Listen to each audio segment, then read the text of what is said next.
Bienvenidas, bienvenidos a nuestro programa especial esta noche de miércoles.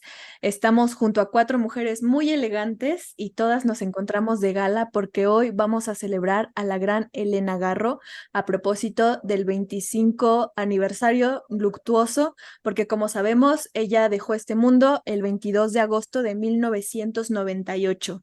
Entonces, esta noche hemos preparado un recital para ustedes, esperemos les encante. Y antes de comenzar, me gustaría recomendarles que acompañen esta velada con un café con leche. Yo acá ya tengo el mío. Y les contaré algo curioso. Elena Garro amaba el café, le encantaba el olor, lo idealizaba, sin embargo, su familia no la dejaba consumirlo porque pues era joven, era pequeña y se dice mucho que a los niños no hay que darles café, pero ella lo único que añoraba era por fin crecer, por fin casarse para degustar su taza de café con leche. Así que para honrarla esta noche, ya saben, vayan por su taza de café con leche. Em, Gata Negra, junto con Patricia Rosas Lopategui, la mujer que en este momento sabe más de Elena Garro que nadie, preparamos este recital, como ya les decía, basado en la recopilación que hizo Patricia en este libro, Cristales de Tiempo, perdón. Y ella nos va a contar por qué la poesía de Elena Garro quedó un poco rezagada y a partir de ese momento vamos a comenzar a recitarles esta noche. Cuéntanos, Patricia, ¿qué vamos a hacer hoy? Muchas gracias, Amaranta. Pues estamos aquí, nosotras las cinco garreanas, muy contentas, muy entusiasmadas de compartir con ustedes efectivamente la poesía de Elena Garro. Pues como ustedes saben, Elena Garro se dio a conocer como periodista, como dramaturga, novelista, cuentista, guionista de cine, memorialista y también como activista política y social. Sin embargo, como poeta, no pudo salir a la luz pública en vida porque Octavio Paz, su esposo, le prohibió escribir y mucho menos publicar poesía, puesto que ese era su terreno. Y esto me lo comentó la misma Elena en una entrevista que le hice en 1997. Y curiosamente, el primer género que abordó Elena Garro fue la poesía. Bueno, no es nada extraño, ¿no? Que tanto niñas como niños, sobre todo las niñas, yo creo, tradicionalmente desde muy pequeñas, eh, escribimos versos, escribimos poesía. Y Elena Garro no fue la excepción. Ella escribió poesía desde muy temprana edad y de hecho fue un género que ella abordó, que ella trabajó a lo largo prácticamente de toda su vida, porque el último poema, por lo menos de los que sobrevivieron, data de 1989. Bueno, ¿por qué quedó rezagada la poesía de Elena Garro durante décadas? Elena Garro, antes de casarse con Octavio Paz en 1937, era considerada una niña prodigio, una niña o una jovencita, una adolescente y después una joven, con muchos intereses artísticos, intelectuales, literarios. Había cursado la secundaria, la preparatoria, y en 1936 ya estaba cursando la carrera en la Facultad de Filosofía y Letras de la UNAM. Era una chica muy excepcional, también en el sentido de que en aquella época, en los años 30, típicamente las mujeres no obtenían una educación media y mucho menos superior, ¿no? Porque la mujer estaba, pues básicamente, determinada por los roles de la sociedad patriarcal, ¿no? De ser madre y esposa solamente. Pero Elena rompió la regla, vamos a decir, en ese sentido, y estudió ballet clásico con Leopoldo Sibin en la escuela de danza que había sido fundada por las hermanas Nelly y Gloria Campobello. De hecho, también fue alumna de Nelly Campobello, también estudió baile folclórico y también desde muy joven incursionó en el cine, tenía una gran pasión por el cine, ella quería ser actriz y también incursionó en el teatro como actriz. Fue coreógrafa del Teatro Universitario dirigido por Julio Bracho en 1936 y hasta mediados de 1937, ¿no? Antes de casarse. Pero una vez que se casó, todos estos proyectos, todos estos intereses que ella tenía, quedaron truncos, ¿no? Porque Octavio Paz fue un hombre muy posesivo, muy competitivo, muy ególatra, que no quería competencia en casa, ¿no? Y entonces esta es una de las razones también por las que la poesía de Elena se va a quedar rezagada, ¿no? Porque Octavio Paz es fundamentalmente, es decir, desde sus inicios como escritor, se dedicó a la poesía y al ensayo, ¿no? Bueno, entonces Elena va a quedar, digamos, nada más reducida a los roles tradicionales de madre y esposa durante 20 años. Y esto es lo que va a provocar que su poesía no se haya publicado. Sin embargo, cuando yo compilé efectivamente este poemario que se publicó, la poesía de Elena Garro se publicó póstumamente en el marco del centenario de su nacimiento en el 2016. Yo comencé a armar este poemario en el 2014. Perdón, antes del 2014, no sé, 12, 13, pero lamentablemente Elenita Paz murió en el 2014. Estuvimos trabajando juntas este poemario, porque Elena Paz tenía un gran interés en que la poesía de su madre saliera a la luz. Y bueno, entonces ella ya no pudo verlo, ¿no? Pero se publicó en el 2016. Ahora, la poesía de Elena Garro es una poesía, por un lado, intimista, es una poesía que nace de la experiencia, y por otro lado, es también una poesía muy vanguardista. Elena conocía muy bien las vanguardias europeas, y vamos a ver cuando estemos leyendo estos poemas a través de sus imágenes, símbolos, metáforas, que muchas de ellas son muy surrealistas, son imágenes oníricas que nacen en el inconsciente, muy originales, ¿no? Muy líricas. Entonces, tenemos esta, digamos, contraposición de alguna manera, ¿no? Que es una poesía intimista, pero al mismo tiempo muy surrealista, ¿no? Muy vanguardista, muy moderna. En la poesía de Elena Garro vamos a ver una gran diversidad de temas, pero dos temas que nosotras como grupo decidimos darles a conocer a los que no han tenido la oportunidad de acercarse a la poesía de Elena Garro. Hemos decidido acercarlos a la poesía de Elena a través de dos temas, que son una especie de ritornello en su poética. Uno es el de la condición de la mujer en la sociedad patriarcal y el otro es el exilio. El recital lo hemos dividido en dos rondas. En la primera ronda vamos a leer poemas en donde Elena Garro capturó la condición de la mujer bajo las leyes falocéntricas. ¿Por qué este es un tema recurrente no solo en la poesía de Elena Garro, sino en toda su producción, tanto dramatúrgica como en su narrativa, como en sus memorias, ¿no? Y otros géneros que ella abordó, incluso en el periodismo? ¿Por qué? Pues porque ella vivía en carne propia esa opresión, ¿no?, de la mujer bajo los preceptos machistas, misóginos que ella vivía, no solamente al lado de su esposo Octavio Paz, sino también de los intelectuales con los que ella convivía y de la sociedad en sí, ¿no? Bueno, entonces en esta primera ronda vamos a acercarlos a estos poemas en donde vemos la condición de la mujer en la sociedad patriarcal. Lo vamos a hacer lo más dinámico posible en el sentido de que fluya como un recital sin presentaciones de las participantes, ya que consideramos, las 5, que lo más importante en estos momentos es la voz de Elena Garro, escuchar la voz de Elena sin interrupciones.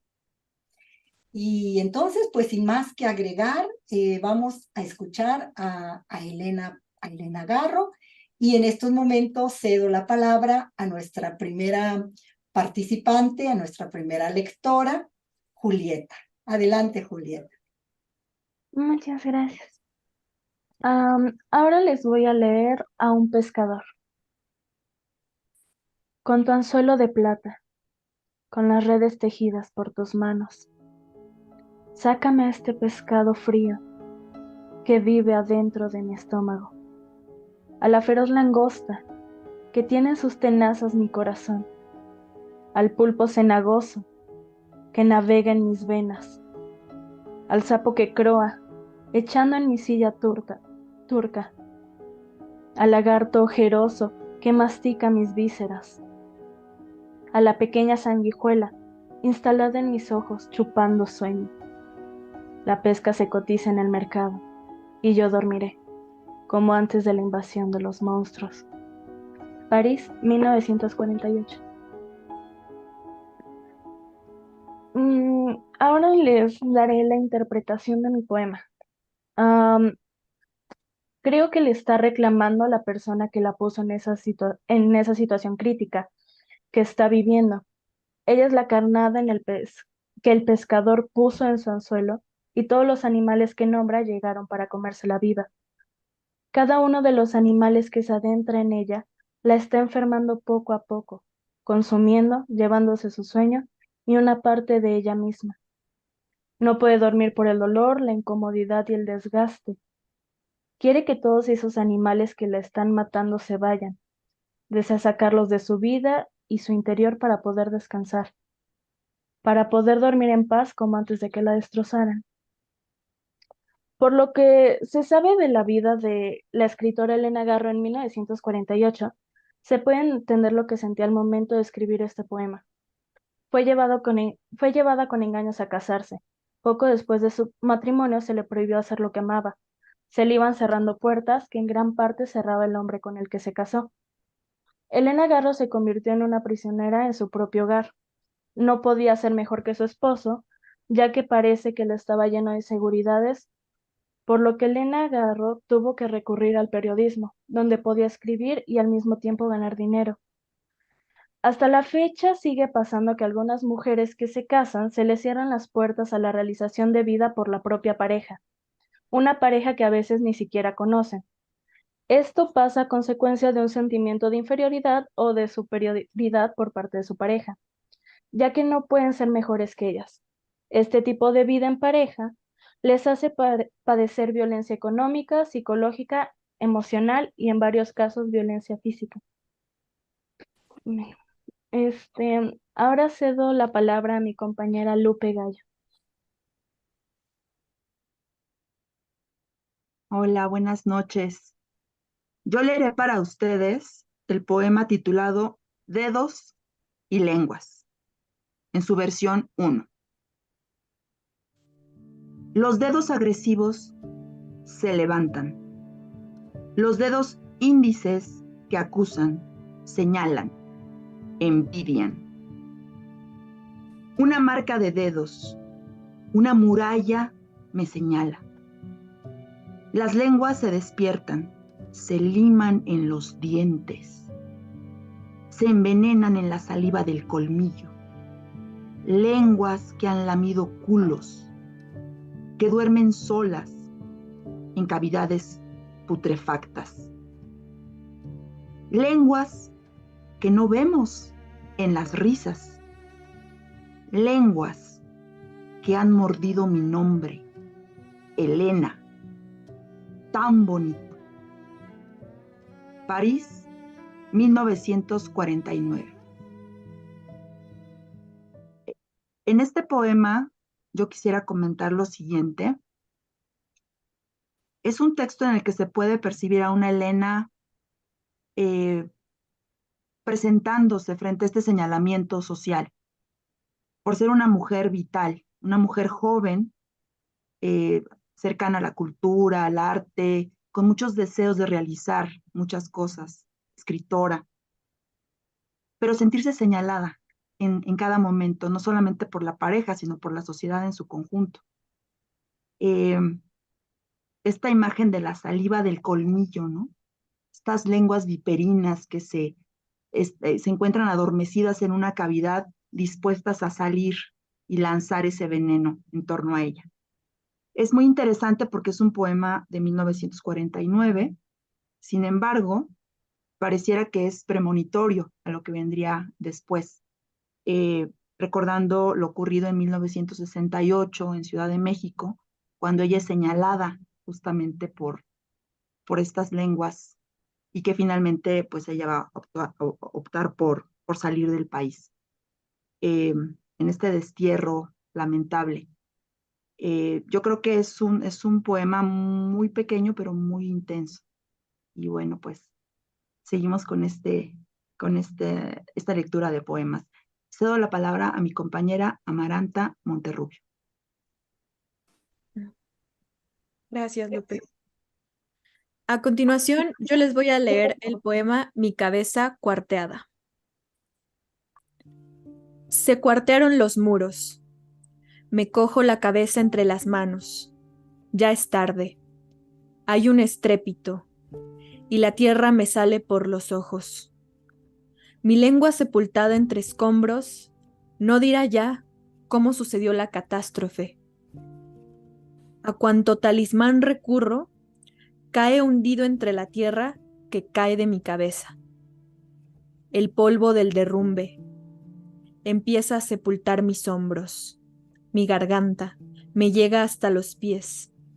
Ya solo soy un túmulo de tierra. Este poema me despierta una reflexión que he compartido con algunas colegas escritoras.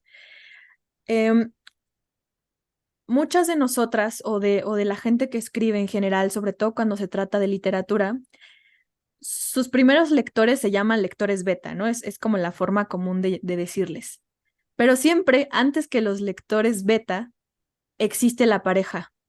Y por lo regular, acudimos primero a nuestra pareja para que lea nuestros escritos, ¿no?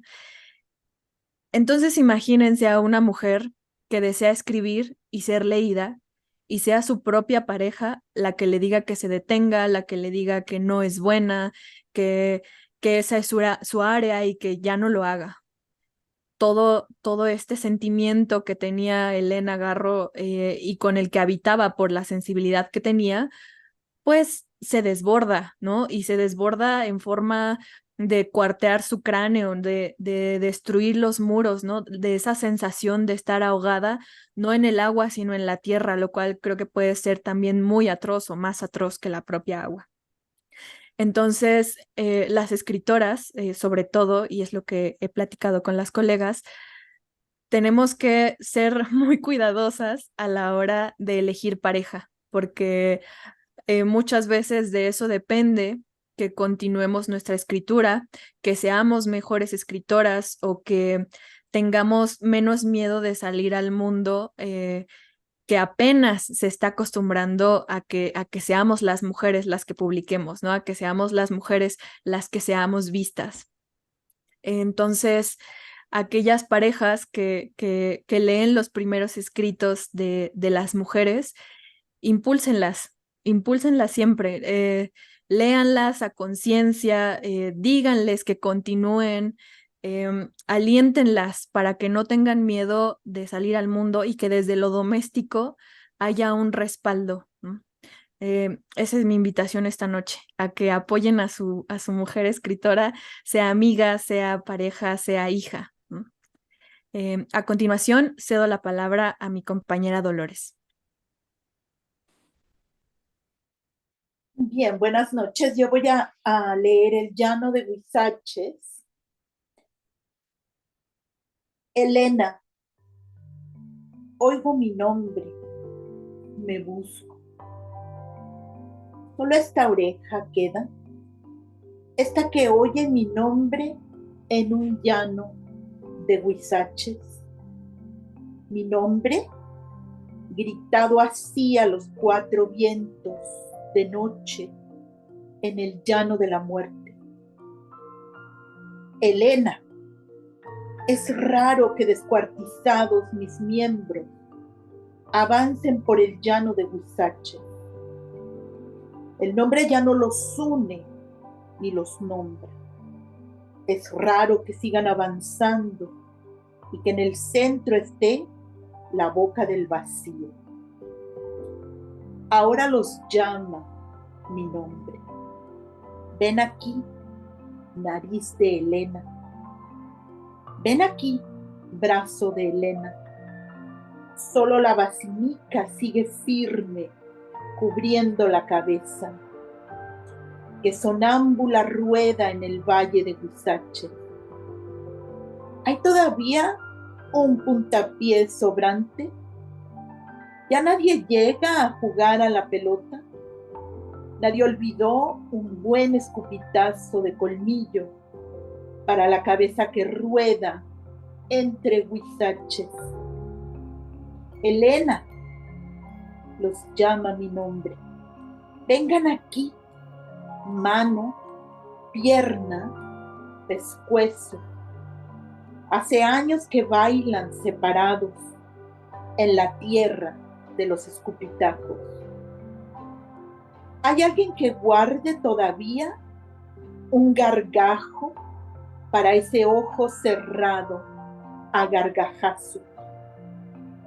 Elena, la voz viene del centro profundo de mi ombligo. Hay quien vive adentro del ombligo y que me llama. La voz corre para atrapar los pies que corren entre huizaches y las manos que bailan el baile loco de los dedos locos, sin pizarra, sin lápiz, sin niño, sin amante. Me busco, me encuentro. Colgado de una rama seca está uno de mis labios, y ahora por allí corre la lengua que recitaba las lecciones del colegio.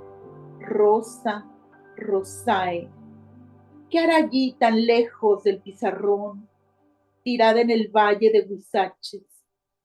Elena, me busco, me encuentro.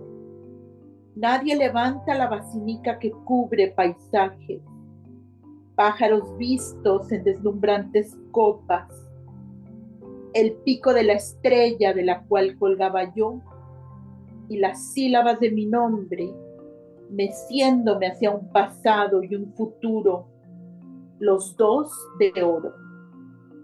Antes de estar aquí, gritándote a ti mismo en los huizaches.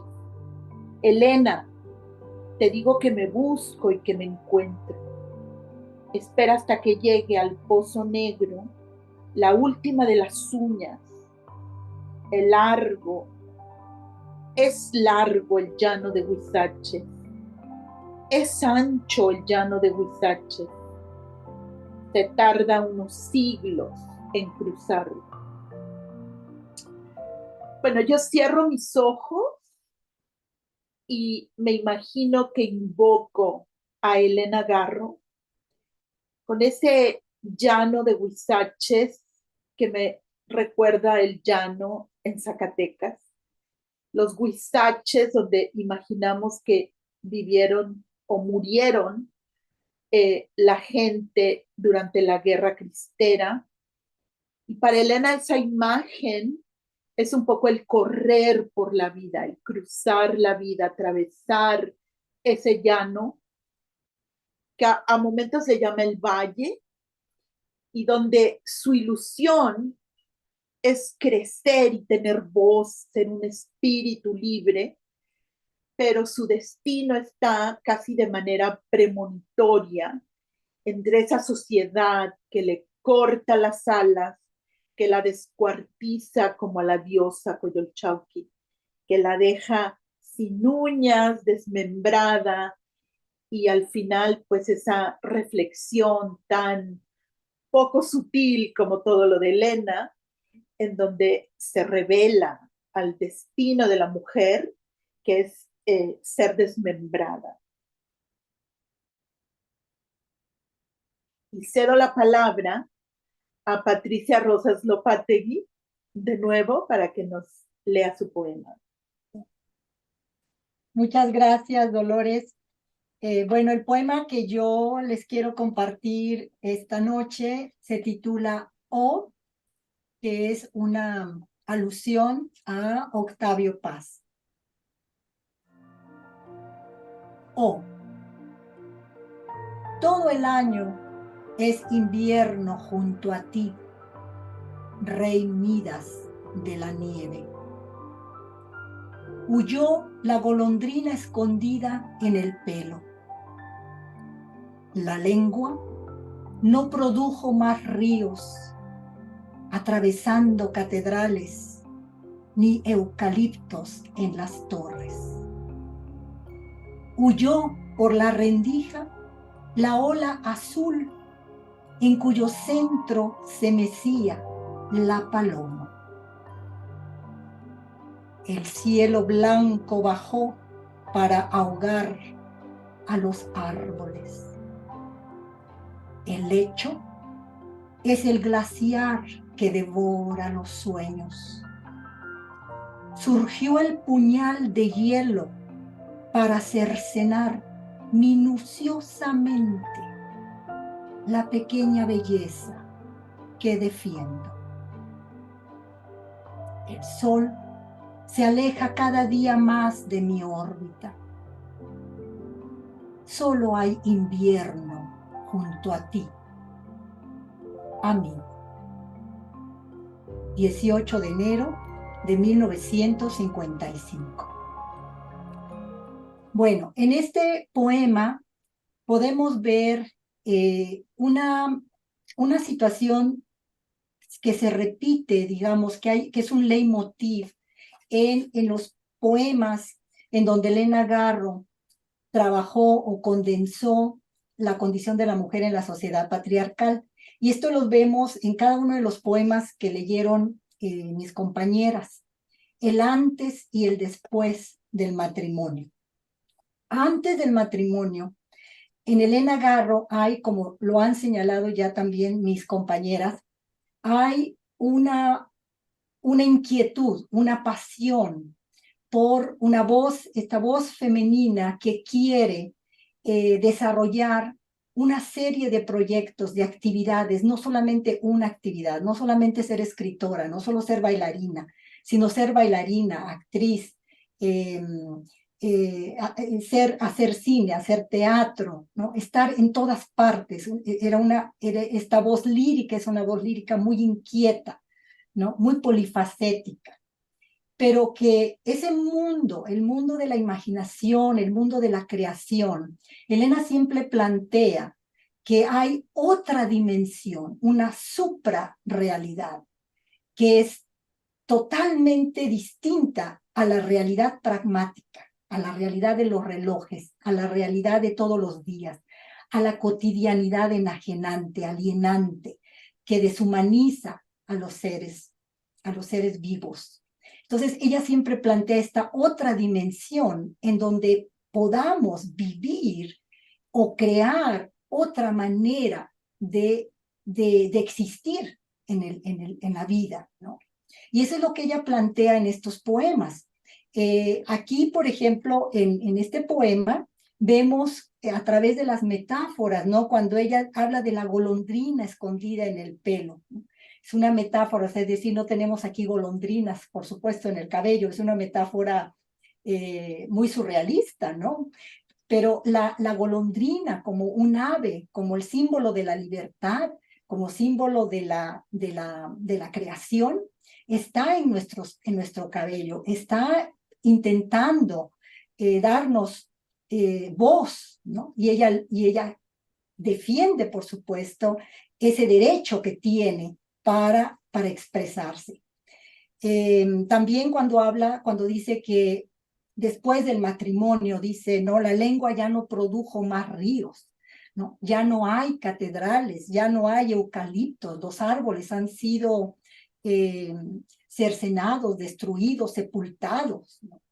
Y aquí en el poema vemos el después del matrimonio, ¿no? El hecho, la cama, el aposento en donde la pareja debe de correr, atravesar el mundo, la jornada de la vida, tomados de la mano, pero al mismo tiempo tomados de la mano, juntos, solidarios, cada uno en su individualidad, desarrollar su propia voz y apoyarse uno al otro o una a la otra, ¿no? Depende, la pareja. Pero aquí en los poemas de Elena Garro no hay ese final que ella esperaba, ¿no? O ese encuentro con una pareja que se tomaran de la mano juntos y viajaran hacia Nínive, ¿no? Porque este poema nos puede remontar también a la señora en su balcón.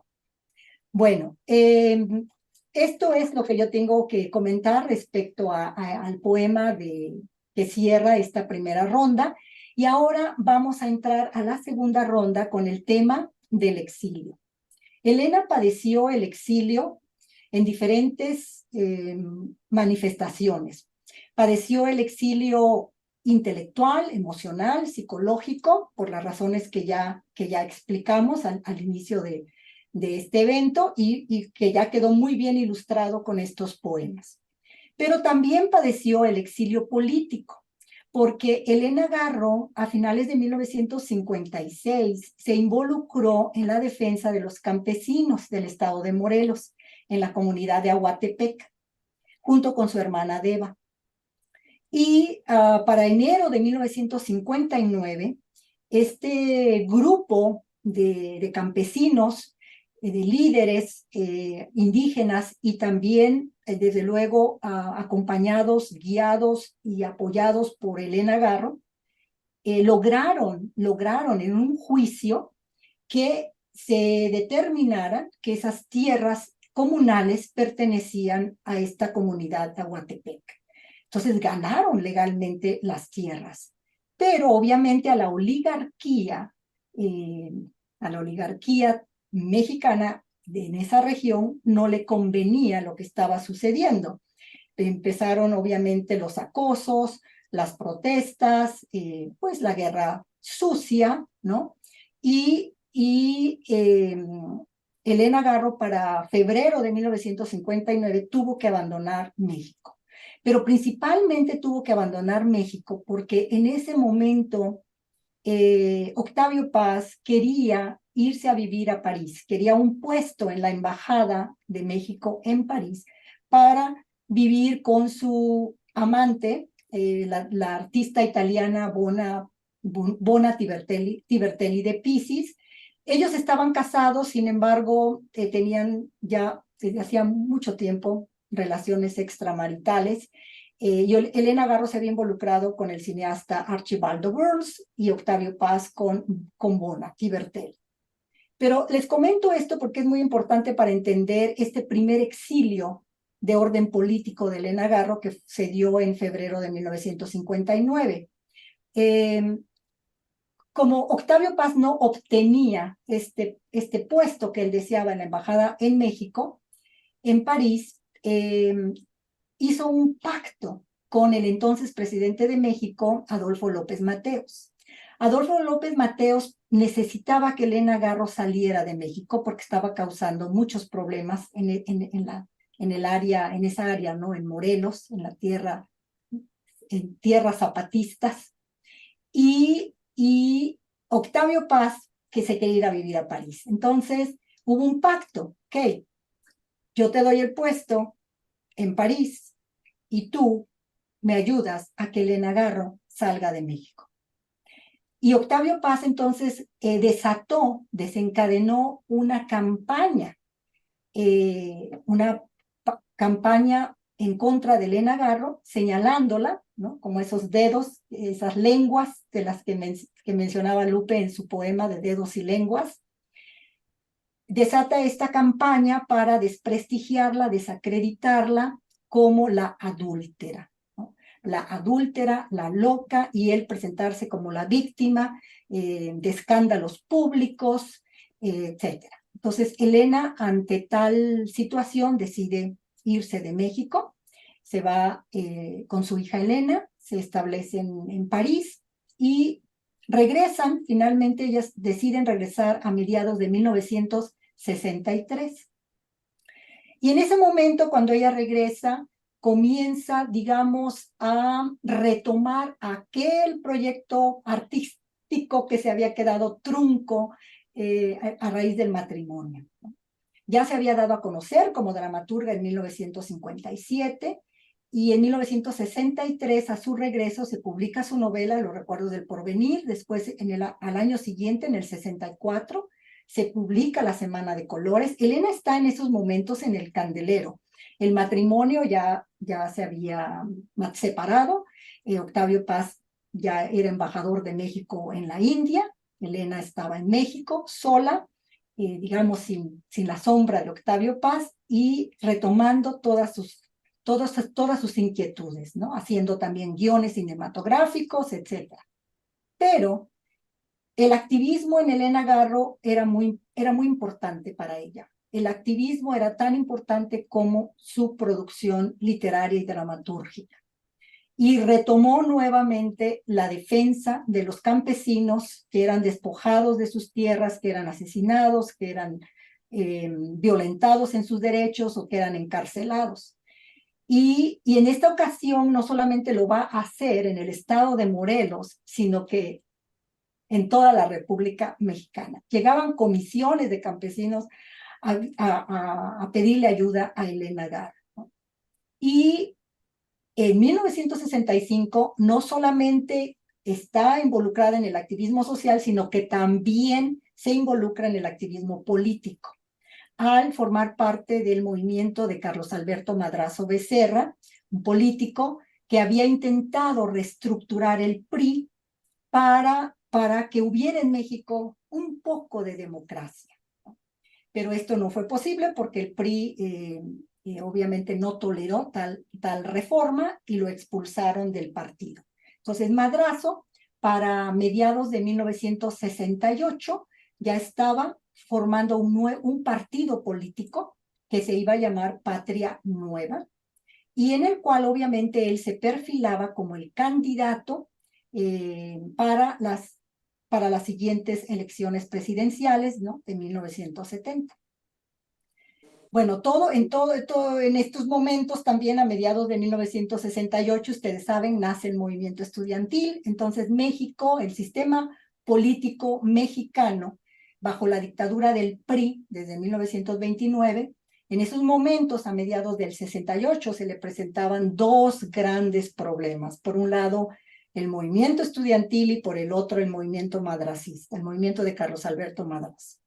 Elena Garro y Madrazo no pertenecían al movimiento estudiantil, ellos tenían una agenda distinta, ¿no?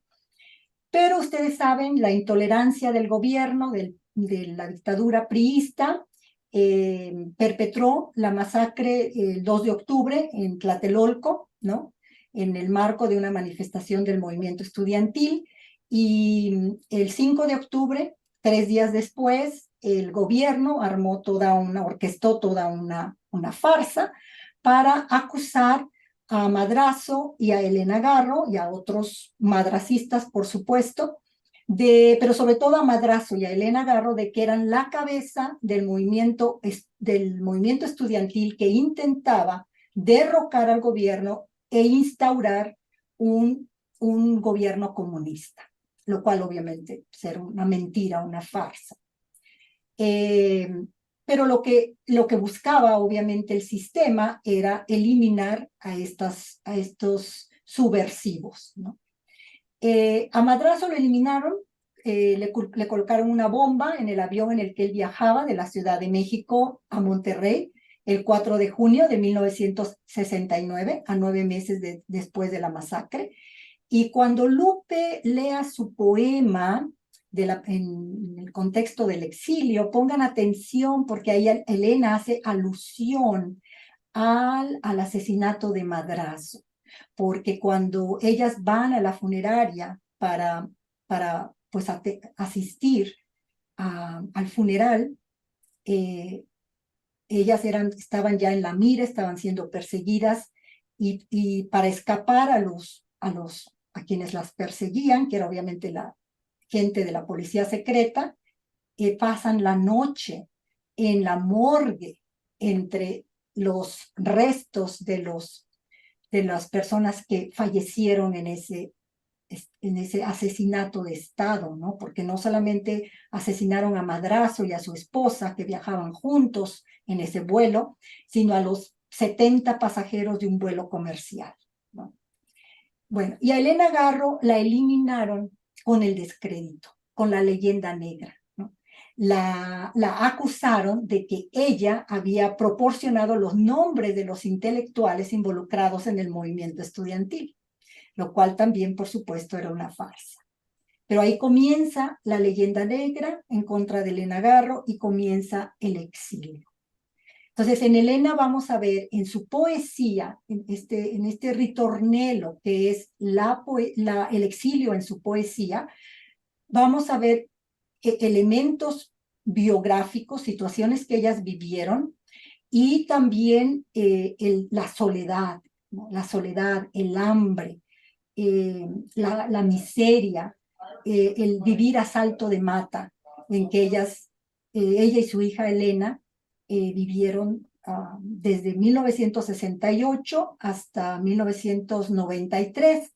En el 93 es cuando regresan y ya se establecen en Cuernavaca, en donde Elena vivió los últimos 5 años de vida.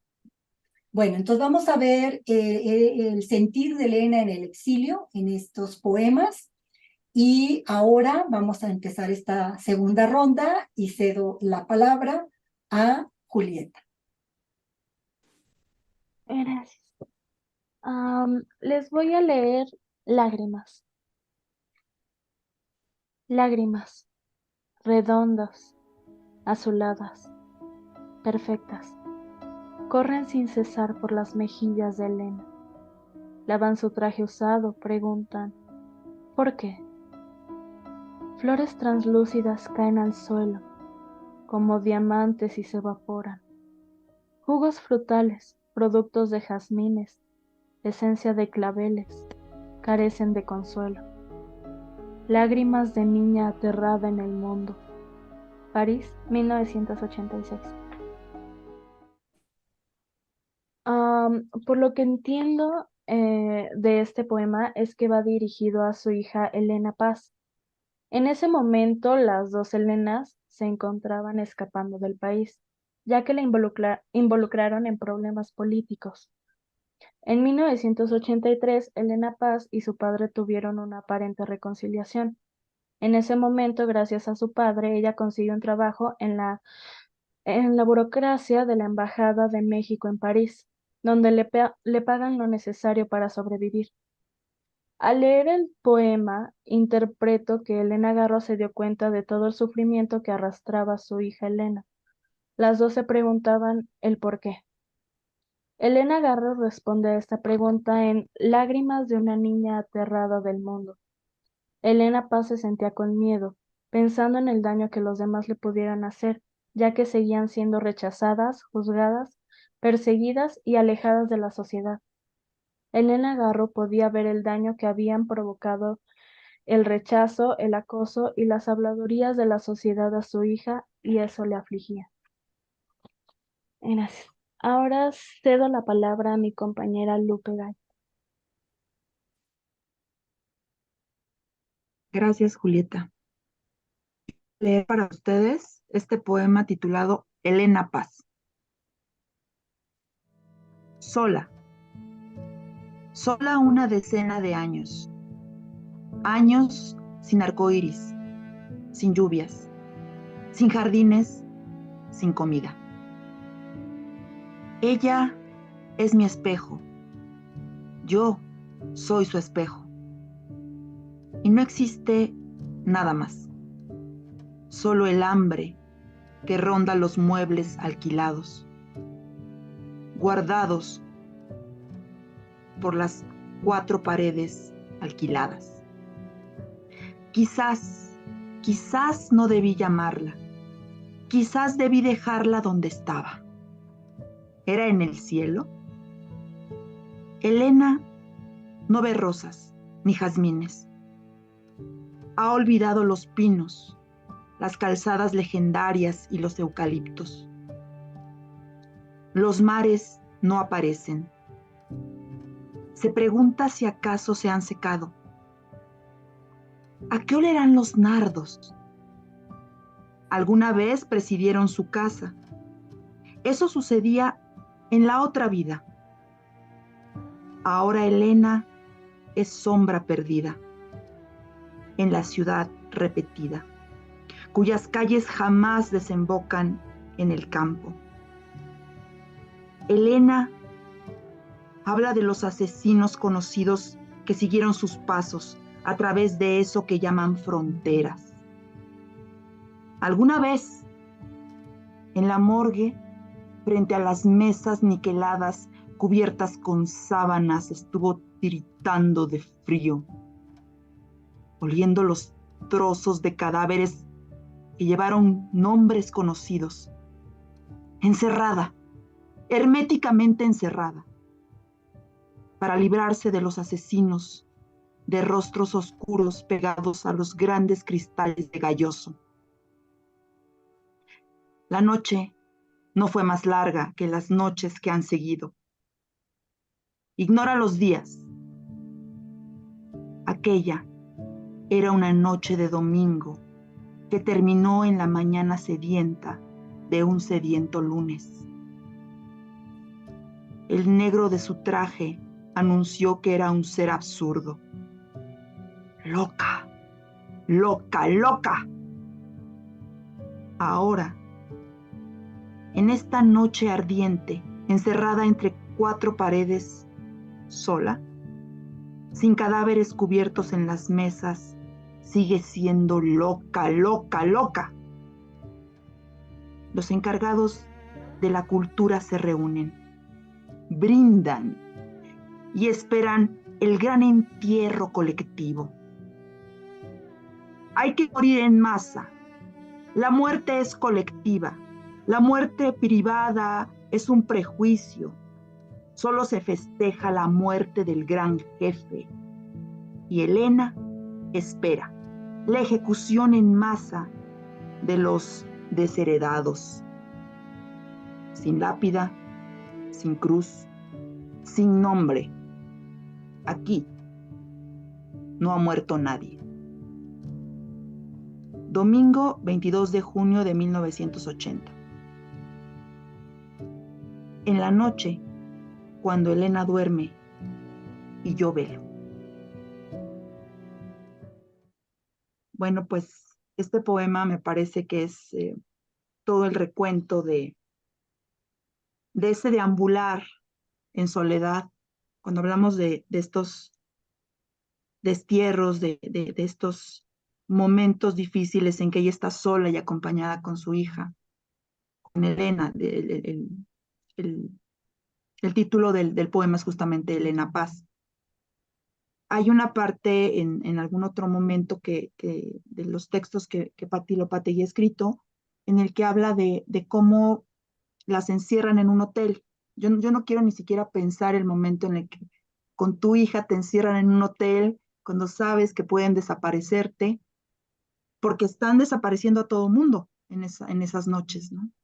Entonces, este poema en el que ella nos lleva a ese momento en el que tiene que estar padeciendo el hambre, el frío, el estarse escondiendo, cómo era el olor de las flores, es lo que también me parece hermoso, ¿no? Dentro de todo este horror, los nardos, las rosas, esos pinos, esos eucaliptos, esos olores, esta poesía de Elena que te lleva desde lo más sórdido que puede ser a nivel de imágenes hasta lo sublime del olor de estas plantas. Eh, y bueno, por otra parte, esto que mencionaba Patti, yo no lo había relacionado. eh, Hablar de este momento en la morgue, ¿no? Cuando le toca estar presente ahí frente a los a este político madrazo. Y el llamarla loca, loca, repite en 6 ocasiones, loca, loca, ¿no? Es todo el tiempo estas lenguas que la señalaron como una loca, que finalmente eso fue la leyenda negra y que tanto daño hizo a sus letras y como podemos ver son sublimes. Pues muchas gracias y cedo ahora la palabra a Amaranta Monterrubio. Muchas gracias. A continuación, les voy a leer el poema de Lola, que fue dedicado para su gatita en la Noche de Reyes en 1989. Murió Lola. Sí, murió junto a la chimenea. ¿Esperaba su regalo? Ella tan callada nunca me lo dijo. Era Lola, la reina Lola, saltarina, graciosa, siempre bella en su pobre gabán deshilachado. Muy temprano, como siempre, subió con sus piernas largas y delgadas a la cama en busca de su traguito de leche. Su tazón amarillo la esperaba sobre la almohada, pero ella, como todos los días de su enfermedad, miraba al vaso lleno. No se lo di. Ignoraba que los Reyes Magos vendrían por ella esa noche. Ahora está ahí. Ya no me mira, ya no se mueve. No subirá jamás a beber su leche. No irá a ninguna parte a reclamar su comida en silencio. Ha muerto la reina más pobre. Lloro al ver su viejo gabán, sus guantes blancos raídos, sus botitas blancas también, tan rotas que permiten ver su piel color de rosa, rosa como la más pálida rosa de las rosas. Sus botines están sucios, sus guantes están sucios, son tan viejos que nada su brillante blanco. Y en medio de su miseria y de sus harapos, Lola seguía siendo la reina pobre más bella de este mundo. Lola, estás ahí, tan pobre, y yo te veo en el glorioso cortejo de elefantes y camellos, olorosa a mirra, viajando por la Vía Láctea, siguiendo la estrella que te guía hacia tu verde perfumado paraíso.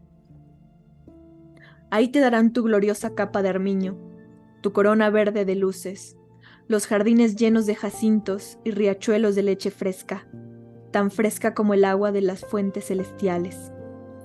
Tú, Lola, que viviste privada del césped, del campo, del glorioso azul del cielo, encerrada en cuartos polvorientos, sigues ahí, quieta, inmóvil, y te has ido. ¿Cómo voy a dormir si no te subes a saltos a mi cama? Me dejaste. ¿Cómo van a ser los días sin Lola? Irremediablemente oscuros, irremediablemente tristes.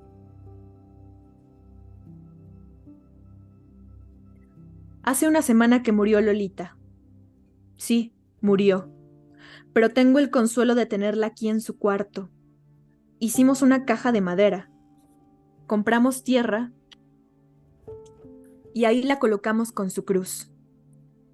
No era posible llamar a la policía, como me dijo el doctor, para que se la llevara a tirar a no sé dónde. La mete usted en una bolsa de plástico, llama a la policía y ella se la lleva. Métodos terroristas, que empaquetan a sus víctimas en bolsas de plástico y las tiran en cualquier parte. Yo, hacerle eso a Lola, a la preciosa, inteligente, humilde, sufrida, alegre Lolita. Aquí está. Su alma debe volar por los jardines, pero me dejó su gabacito viejo. Estaba tan chiquitina, tan chiquitina. Me acuesto muy tarde, no quiero llegar al cuarto y no verla saltar sobre la cama en busca de su tazón amarillo con un poquito de leche. Adorable, querida Lolita de mi alma. ¿Andamos huyendo, Lola? Ya no. enero de 1989. Eh, este poema en lo personal me conmueve muchísimo, eh, porque, bueno, aquellos que viven con compañeros de casa, que sean gatitos, perritos, eh, peces, aves, hámsters, cada quien como haya elegido su compañía, no me imagino algo que represente más el exilio y la anomalía que perder su compañía que muchas veces damos por hecho, ¿no? Es decir, verlos todos los días, levantarnos todos los días para pedir su comida, verlos sentados o dando lata y corriendo hasta que un día ya no están, lo cual eh, creo que es un signo muy claro del exilio, ¿no? Que aquello que estaba ahí, que era normal y que era sutil y además cálido, un día ya no está. Y creo que además hace un vínculo con cómo desaparecían a los disidentes políticos, ¿no? Pues todos sabemos cuáles eran las prácticas sobre todo para aplastar las guerrillas de los 70s, 80s, y pues muchas veces, justo como lo menciona Elena, los metían en bolsas de plástico o en bolsas de yute y a veces los lanzaban desde los aviones en los vuelos de la muerte, ¿no? Eso era muy común.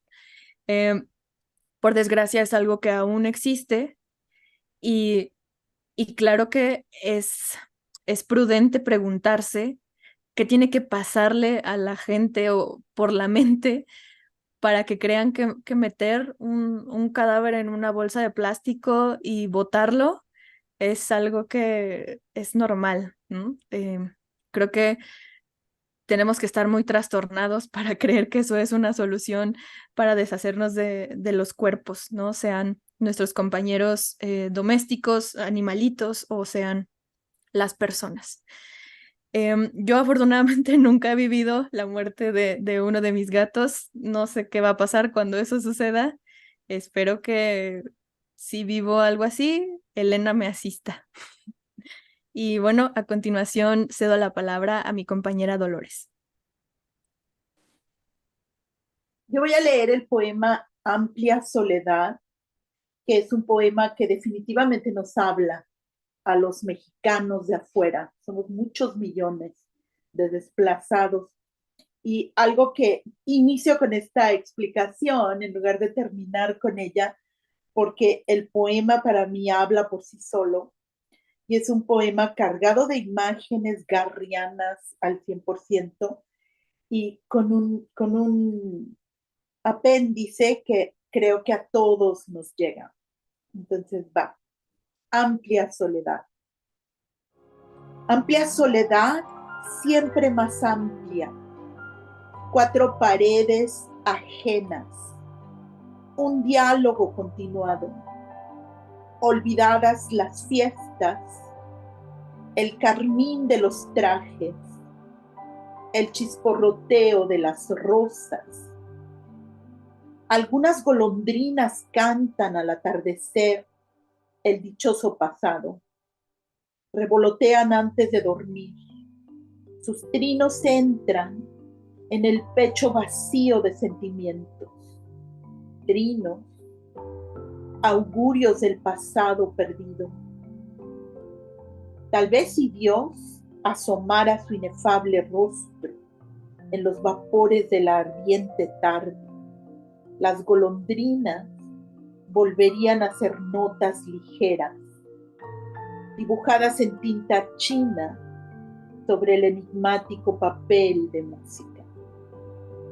Y tal vez algunos jóvenes todavía no nacidos podrían volver a repetir. Volverán las oscuras golondrinas de tu balcón sus nidos a colgar.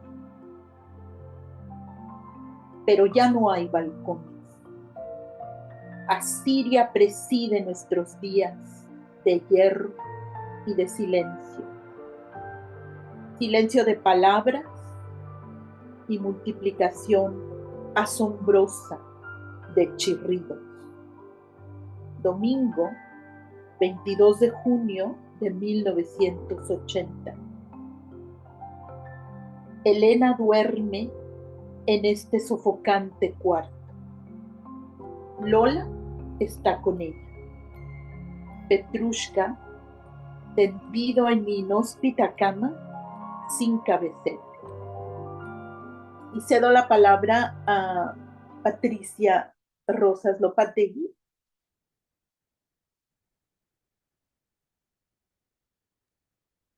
Muchas gracias.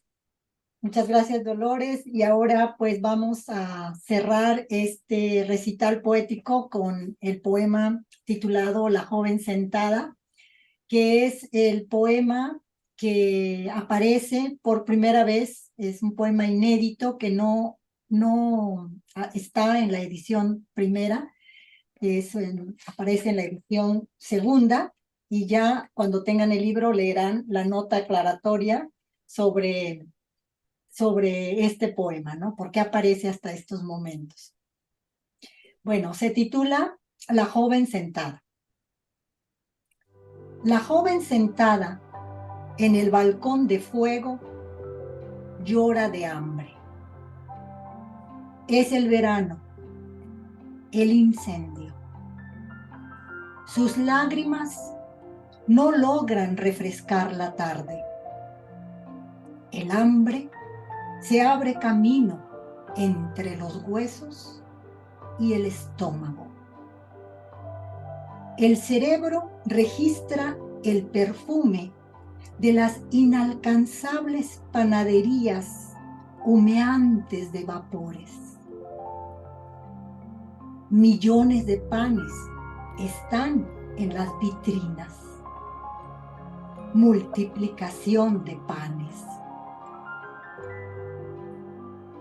Ninguno es para la joven de ojos sembrados de ayunos. Ninguno. No hay pan. Estás castigada. Bueno, este poema, a diferencia de los que compartieron mis compañeras, es un poema que habla del exilio intelectual, del exilio emocional, del exilio psicológico, al que hacíamos referencia desde el inicio de este evento. El poema no está fechado, sin embargo, yo deduzco que debió haberlo escrito alrededor de 1986, cuando estaban en el exilio en París. El poema habla de los días de recién casada de Elena Garro en la casa de su suegra, en la casa de Octavio Paz, porque cuando ellos se casan, se van a vivir a casa de la madre de Octavio Paz. Y la joven sentada es la joven que está sentada en el balcón, como la señora en su balcón, quienes han leído esa obra de teatro, y si no lo han hecho, cuando tengan oportunidad, léanla. Hay aquí también un diálogo intertextual entre esa obra de teatro y este poema, aunque la obra de teatro sí es de los años 50. Este poema, vemos a la joven, a la recién casada, sentada en el balcón, esperando la llegada de su esposo, porque su único papel es esperarlo, para servirlo, para atenderlo, y es la joven que está hambrienta de pan. El pan en este poema simboliza la vida de la voz lírica, de la voz femenina antes de casarse, antes de llegar a ese balcón, en donde estaba llena de panes, ¿no? En donde comía, devoraba esas deliciosas frituras típicamente mexicanas. Elena, en ese sentido, siempre fue muy, muy mexicana, ¿no? Le encantaba el pan dulce, le encantaban los tacos de pollo, en fin, todas las delicias, ¿no? De nuestra comida. Y entonces esta voz lírica, esta voz femenina, ha sido despojada de esos panes, de esos bienes. Y Elena tenía una profunda formación cristiano-católica y en muchas de sus obras vemos alusiones siempre bíblicas, ¿no? Como aquí la multiplicación de panes y el hecho también de que, digamos que en el poema hay una especie de presencia omnisciente, ¿no? A la que ella indirectamente se dirige, ¿no? No hay un pan para mí ya no hay panes. Y esta voz omnisciente dice, no, para ti no hay panes, estás castigada. ¿Por qué está castigada Elena? Porque desobedeció a sus padres. Ella se casó sin el consentimiento de su padre ni de su madre, ella era menor de edad. Y de hecho se casó sin la presencia ni de su padre ni de su madre y tampoco estuvo presente la madre de Octavio Paz, ¿no? Entonces desobedeciste, ¿no? Y ese es tu castigo, no hay más panes para ti. Bueno, con esto cerramos esta segunda ronda y ahora cedo la palabra a Amaranta. Me gustaría leerles los comentarios y preguntas que nos llegan del público. Beatriz Coax nos dice saludos, Lisana Molina nos dice saludos también, María Luisa Alarcón comparte muchas felicidades, Pati, siempre muy interesante escucharte. Adriana Lisana nos dice, nos pregunta que si Cristales de Tiempo está a la venta. Cuéntanos, Pati. Sí, Cristales de Tiempo, esta segunda edición aumentada, se publicó en España y muy pronto estará ya también disponible en México en algunas plataformas, pero mientras tanto, mientras eso sucede, que esperemos que sea ya muy, muy pronto, mándenme mensajes, escríbanme por el Messenger de Facebook y yo les puedo decir cómo pueden comprar el libro Cristales de Tiempo antes de que llegue por otras plataformas a México. Escríbanme. Excelente.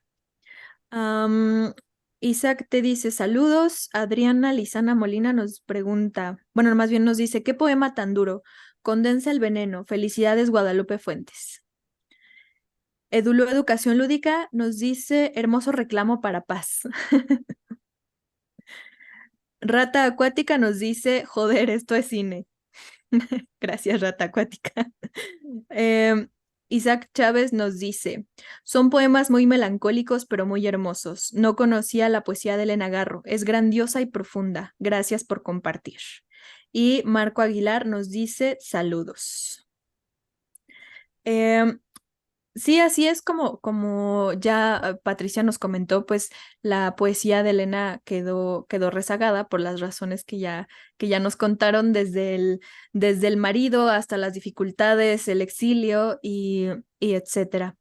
Entonces, por eso decidimos en esta ocasión traerles la poesía. Espero les haya gustado, espero hayan gozado con la melancolía, la nostalgia, la frustración y los gatitos de los que Elena nos hace partícipe. Me gustaría que hiciéramos una pequeña ronda para comentar, para ir cerrando, despedirnos. Y primero cuéntanos, Pati. Bueno, pues para mí siempre es un placer estar en tan buena compañía esta noche con ustedes, 4 amigas, colaboradoras, participantes, entusiastas pues no solo de la poesía de Elena Garro, sino de toda su producción. Lupe, que es una actriz que ha representado, ha interpretado a veces poesía en voz alta, vamos a decir, otras veces en escena, con todo su esplendor, obras de teatro de Elena Garro. Y bueno, sé que Dolores es una entusiasta de la obra de Elena Garro, igual que Amaranta, igual que Julieta. Así es que simplemente queremos invitarlos, yo personalmente, porque ahorita vamos a escuchar las voces de mis compañeras, yo quiero invitarlos a que se acerquen a Elena Garro, a que la lean, a que no se dejen llevar por la leyenda negra, ¿no? Por esas farsas que orquestó el gobierno y que muchos todavía desafortunadamente las creen en esas farsas, ¿no? Entonces, no se dejen llevar por las mentiras orquestadas por el poder. Lean a Elena Garro, lleguen a ella por su poesía, por su cuentística, por sus novelas, por su periodismo, por lo que les llame la atención. Descúbranla a ella. Ese es mi comentario, Amaranta. Muchas gracias. Gracias a ti, Pati. Lupita, cuéntanos, por qué debemos acercarnos a Elena Garro y también dónde te podemos encontrar en redes, seguir tu trabajo. Sí, gracias, Amaranta. Sí, bueno, me pueden seguir en Facebook como Lupe Fuentes. Estoy como Lupe Gallo también, pero sobre todo como Lupe Fuentes es donde estoy publicando más cosas por Facebook. Y también Casa Amarilla Multidisciplina, lo pueden buscar en Facebook y también por ahí tiene una página en YouTube, Casa Amarilla Multidisciplina.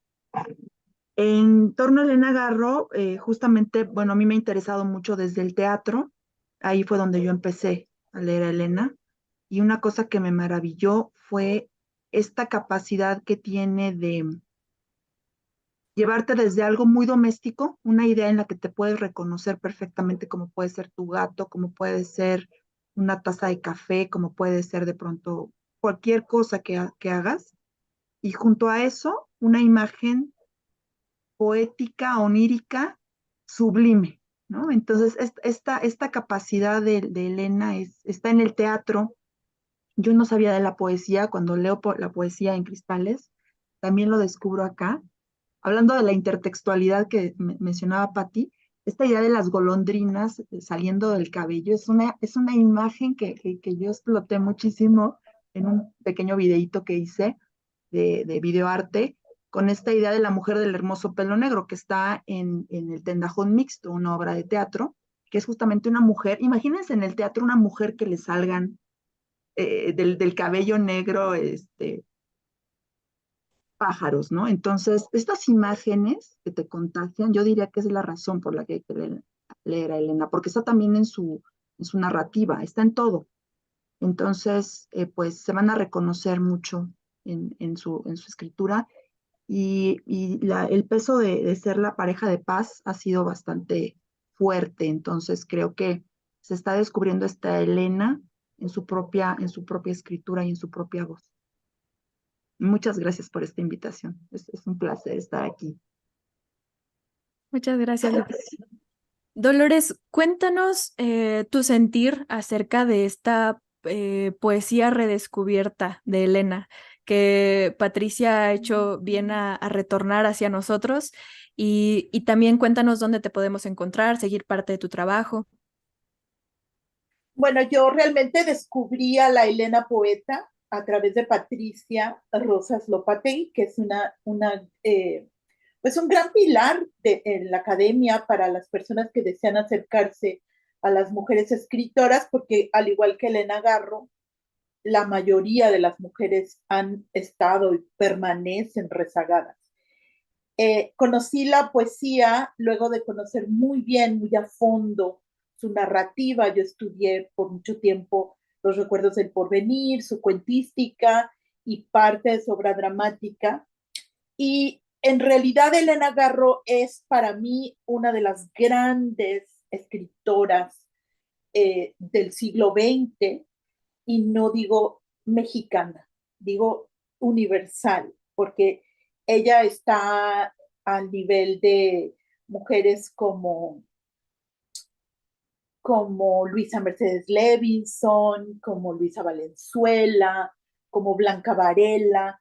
Entonces, no hay una línea, un mapa que la confine a México.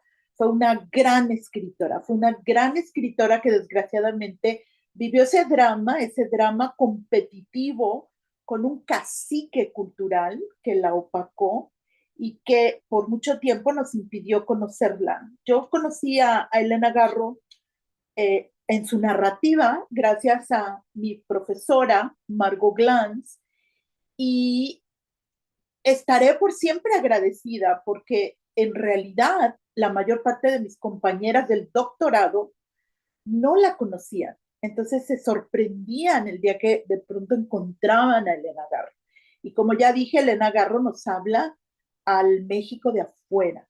Ese exilio que vivimos los mexicanos, expulsados del patriarcado, de los malos gobiernos, de las economías fallidas, del crimen. Entonces, todo ese desplazamiento que ella vivió a nivel personal y en la política, en su propia geopolítica, es parte de nuestra existencia hoy en día. Cuando yo vivía en París, no, me comparaba con los griegos que tenían esa configuración del exilio bien clara y me lamentaba que los mexicanos no la tengamos. Los mexicanos muchas veces seguimos diciendo, no, en México no pasa nada, llevamos años viviendo fuera de México sin poder volver, pero no pasa nada, no nos concebimos como unos seres exilados. ¿Y dónde me pueden encontrar? Yo soy profesora en la Universidad Estatal de San Diego, en San Diego, California.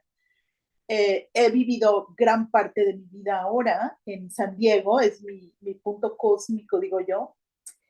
Es parte de México, porque aquí hay un montonazo de mexicanos, tanto en San Diego como en el resto de California. California es muy mexicana y estoy en las redes sociales, en Facebook, en X, que ahora tomó el lugar de Twitter, y en Instagram soy una artesana del libro y profesora, ya dije, de español y cultura e interpretación en la Universidad Estatal de San Diego. Muchas gracias, Dolores. Y para finalizar, Julieta, cuéntanos, ¿por qué crees que Elena tiene que seguirse leyendo en las nuevas generaciones? Tú que eres muy joven, ¿por qué crees que tenemos que seguirla recordando en lo sucesivo y dónde te podemos encontrar y seguir tu trabajo? Este, la verdad, yo crecí escuchando sobre Elena Garro. Mi mamá es gran admiradora. Entonces, crecí escuchando su historia, su trabajo, y a mí lo que realmente me gusta es su historia.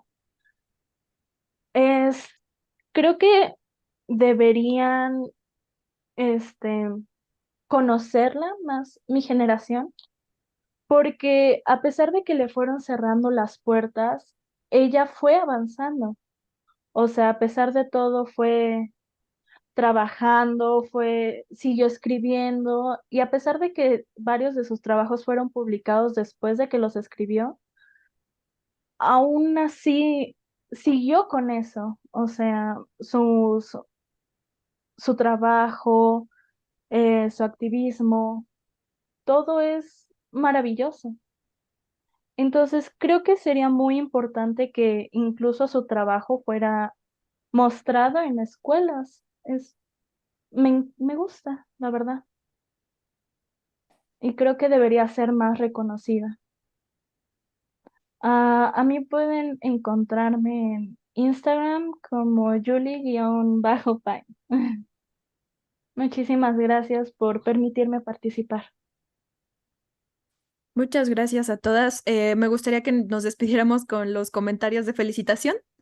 Em, Misael nos dice saludos a Julieta. Ana Paulina nos dice un placer escucharlas. Recién leí los recuerdos del porvenir.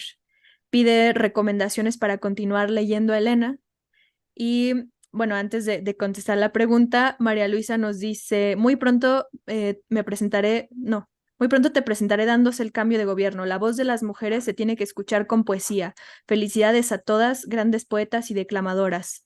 Marco Aguilar nos dice, qué melancolía el poema de Lola. Edulú nos dice, qué hermoso recital, felicidades a todas. Beatriz dice, estuvo increíble y desgarrador. Marco Aguilar dice, gracias por hacer que Elena Garro siga estando presente en nuestra vida. Y Edulú cierra diciéndonos, la historia de Elena es la historia de las mujeres, desafortunadamente aún hoy. Pero por medio del recuerdo, dejaremos que eso deje de suceder. ¿Okay? Así que muchas gracias a nuestras invitadas extraordinarias el día de hoy. Muchas gracias también a quienes nos enviaron sus comentarios, a quienes estuvieron al pendiente de esta transmisión. Esperamos les haya gustado mucho y nos vemos muy pronto. Buenas noches.